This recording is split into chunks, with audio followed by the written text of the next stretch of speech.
कांटी के माटी में जन्म लिए चंद्रभूषण सिंह चंद्र सर का एक अलग पहचान पूरे देश और दुनिया में विख्यात है और लगातार इनके बारे में जीवन पर जानने का लगातार हमारे कमेंट बॉक्स में आता है कि इनका जीवन कैसा रहा है और कैसे जो है ये संघर्ष करके जो है इतना बड़ा मुकाम हासिल किए हैं। सभी चीज़ों पर बातचीत करेंगे। सबसे पहला बात है कि इन्होंने जो है कुशी बुद्ध पोखर जो है महात्मा बुद्ध परिनिर्वाण स्थल वहां से इन्होंने शुरुआत की थी। उसके साथ साथ शिक्षा जगत में भी एक अलग पहचान सर का है। सभी चीज़ों पर जीवनी पर जानकारी लेने की कोशिश करेंगे। पहले तो सर आपको प्रकाश लाइव में आपका स्वागत। सर आपका भी बहुत बहुत स्वागत साहित्य भवन में। और आपने ये इच्छा जाहिर की मेरे बारे में जानने के लिए खुशी हुई।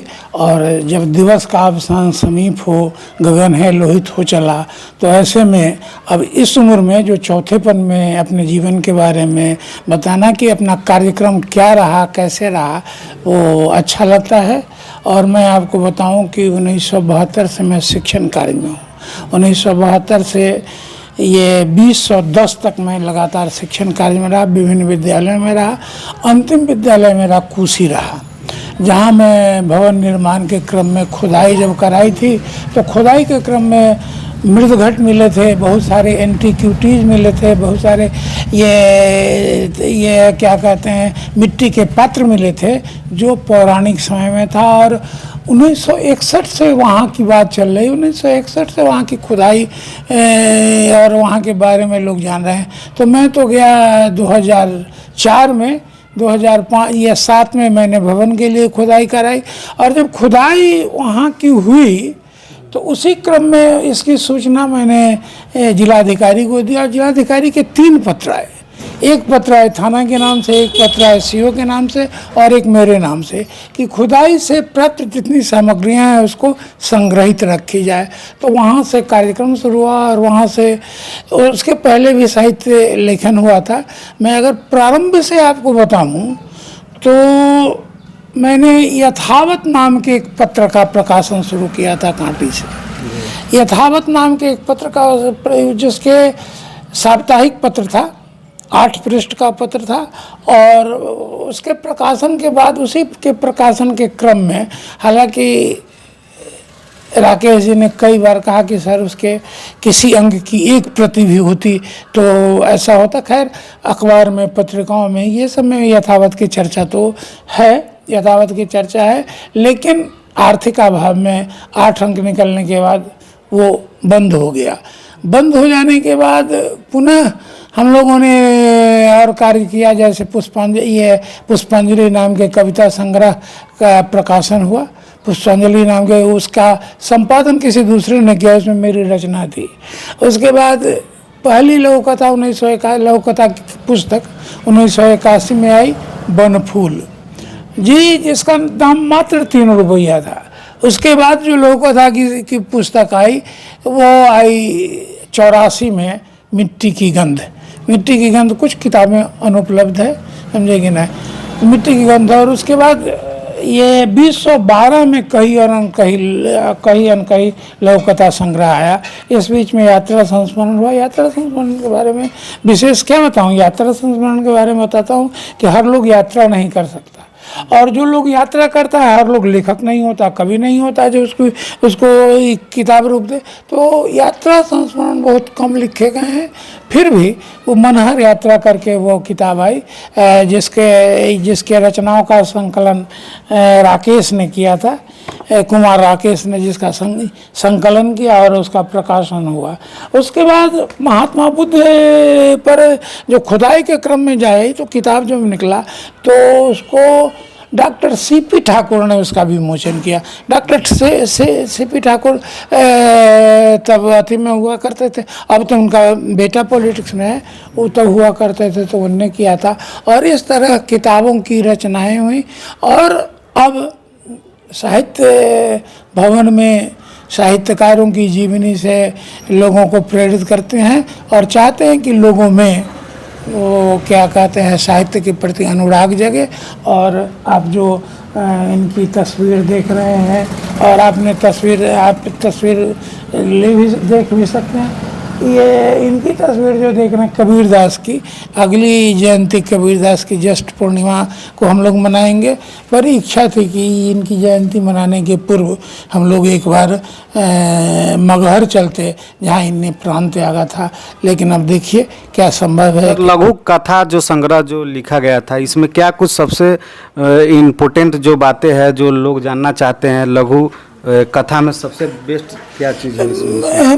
हम लोगों ने जैसे कथा लंबी होती है, सब लोग पढ़ नहीं पाता है। वक्त के अभाव में छोटी छोटी कथाओं को और छोटा उद्देश्य लेके, मैंने बड़ा उद्देश्य लेके छोटी सी कथा जो लिखी जाती है उसको लघु कथा कहते हैं। और लघु कथा के रूप में बहुत सारी, उस समय बहुत सारी रचनाएं आई। हमारे मित्रों में सतीश राज पुष्करणा थे और बहुत सारे लोग थे जिनने लघु कथा पर अधिक किया। और लघु कथा इसी क्रम में मुझे एक मैंने सम्मानजनक उपाधि 2010 में पटना में मिला था। सतीश राज पुष्करणा जी भी थे और कई लोग थे, परमेश्वर गोयल थे वगैरह वगैरह, तो उससे वो रचना मिली थी। वो उससे तो लघु कथा तो 3 किताबें लघु कथा की आई। मनार यात्रा तो यात्रा पर है जी। तो सर जैसे कि आप जो प्रधानाध्यापक थे सर, तो उस वक्त जो है ये सब जो किताबें जो लिखे थे, और जो अभी के समय में शिक्षकों में जो है कमी देखी जाती है, ये सब चीज़ों पर ध्यान नहीं देते हैं सर, तो उस सभी चीज़ों को कैसे सर आप देखते हैं? विद्यालय में भी जब मैं शिक्षक था तो मेरा एक अपना रुतबा था। एक दिन वर्षा हो रही थी, मैं विद्यालय नहीं गया था। लड़के उस दिन सारे सो छुट्टी में थे, मैं ही जाना था। तो लड़के, जब मैं खिड़की के नज़दीक पहुंचा तो लड़के कह रहे थे कि चल अब मास्टर साहब नई थुन। और एक लड़का उसमें से कहा था कि रे मास्टर साहब कह तुझे आग बरसता तैयो आए। और तब मैं खिड़की तक पहुंच गया था और तब से मैंने सोचा कि लड़कों के विश्वास को कभी हम भंग नहीं होने देंगे। ये नरियार की घटना है, नरियार में ऐसी घटना घटी थी। और उसके बाद तो विभिन्न विद्यालयों में गया, 3, 4, 5 विद्यालय। पहला मेरा प्रारंभ बिरहिमा बाजार से हुआ था, जहाँ शुगर के मेला के लिए वो जगह नामी है, बिरहिमा बाजार।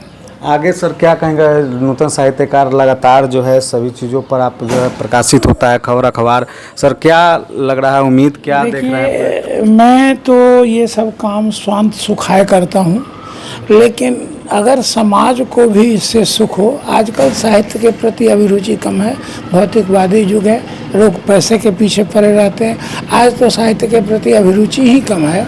और ऐसे में स्वांत सुखाय भी, समाज के सुख के लिए भी साहित्य की रचना, और साहित्य की रचना में रचना क्या, जिन साहित्यकारों के उनके आदर्श को अपनाने का मेरा अपील है लोगों से कि उनके आदर्शों को अपने जीवन में। पत्रिका भी लिखे थे क्या सर? पत्रिका मैंने लिखा नहीं था। पत्रिका के संपादन में दर्जनों लघु कथाएं पत्रिकाओं में आई थी। जैसे पत्रिका की बात मैं आपको बताऊं तो मैं ये बताऊं कि ये युवा रश्मि लखनऊ से निकलती थी, युवक ये लखनऊ से निकलती थी, शानुबंध ये कृत संकल्प ये पटना से निकलते थे, शुभ तारिका हरियाणा से निकलते थे। इन तमाम पत्रिकाओं में हरिगंधा भी होता है। इन तमाम पत्रिकाओं में रचना आई, अनेक पत्रिकाओं में रचना आई। एक कथा देश नाम की एक पुस्तक निकली, बड़ी मोटी पुस्तक, उसमें मेरी 25 लघु कथाएँ आई। झलमला नाम की एक पुस्तक निकली, झलमला में 10 लघु कथाएँ थी। तो इस तरह से निकलती रही है। चल रहा है सब लगातार? हाँ, चलेगा भी, यावत जीवित तब तक तो चलेगा।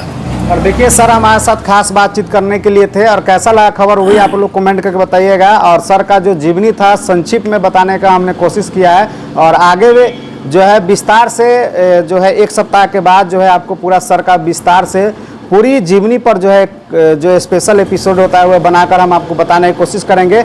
और कैसा लगा खबर हुई आप कमेंट करके बताइएगा। तब तक ले दीजिए, जय हिंद, जय बिहार। सब्सक्राइब करें हमारा चैनल प्रकाश न्यूज लाइव और दबाए बेल आइकन हमारे खबर सबसे पहले देखने के लिए।